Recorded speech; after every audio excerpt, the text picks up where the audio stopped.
બાળક છો, ખેલકૂદની ઉંમર છે, રમકડા રમવાની ઉંમર છે, ઘરે પાછા ચાલ્યા જાઓ, થોડાક મોટા થાવ પછી તપસ્યા જંગલમાં કરવા આવજો. ધ્રુવજીએ કીધું કે નહીં, મારે તો આ જ ઉંમરમાં પરમાત્માને પ્રાપ્ત કરવા છે.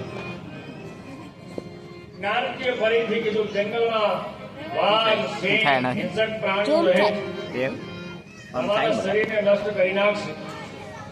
ધ્રુવજીએ જવાબ આપ્યો, મને મારા શરીરની ચિંતા નથી, પરંતુ આ જ શરીરમાં મારે પરમાત્માને પ્રાપ્ત કરવા છે.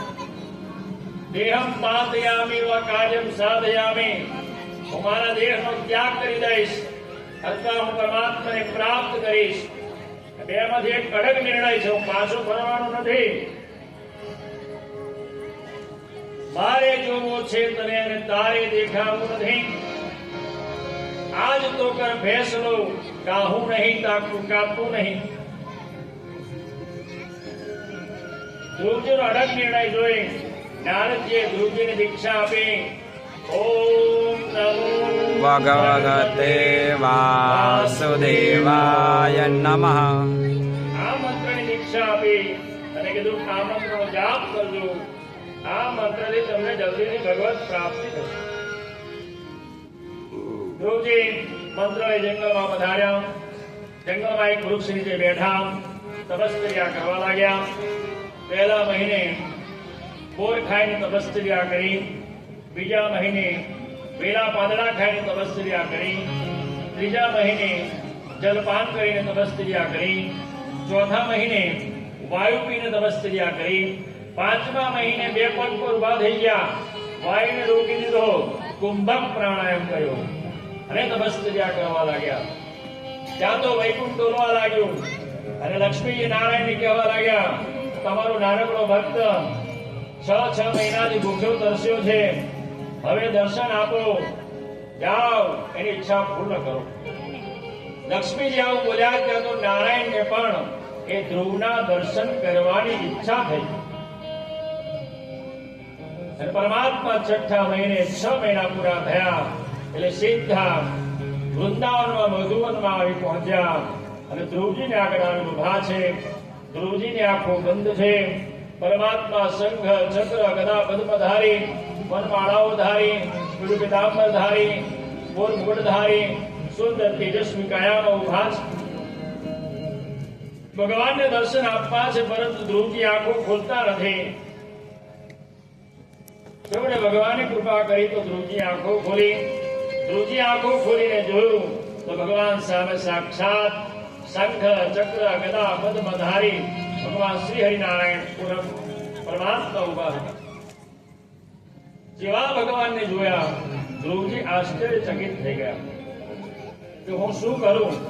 ભગવાનના દર્શન કરું, ભગવાનનું પૂજન કરું કે ભગવાનની સ્તુતિ કરું? શું કરું?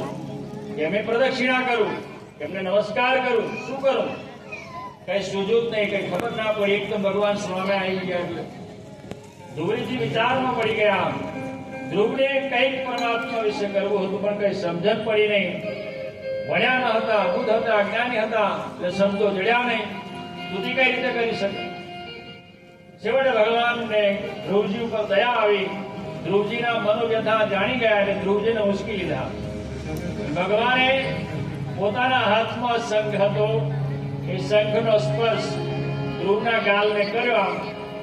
ત્યાં તો સાક્ષાત સરસ્વતી ધ્રુવજીના મુખમાં બેસી ગયા અને ધ્રુવજી સ્તુતિ કરવા લાગ્યા. યોન્દઃ પ્રવિશ્ય મમ વાચ વિમાન પ્રયુક્તા સંજીવયત્યખિલ શક્તિધર સદામ્ના અન્યાઉદાર્તચરણ શ્રવણસ્ત્રગણાની પ્રાણો ભગવતે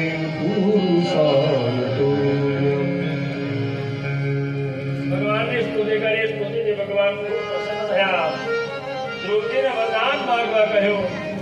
ત્યારે ધ્રુવજીએ કીધું, પ્રભુ મારે કાંઈ જોઈતું નથી, તમે દર્શન આપ્યા એટલું બહુ છે, બીજું વિશેષ મારે શું જોઈએ?